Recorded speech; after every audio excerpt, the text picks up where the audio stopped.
తెలుగువారి పెళ్ళి ఇలవైకుంఠమే మళ్ళీ సంప్రదాయమే సౌందర్యంగా సాగుతున్న పెళ్ళి ఇది తెలుగువారి పెళ్ళి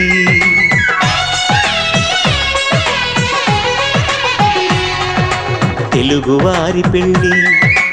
ఇలవైకుంఠమే మళ్ళీ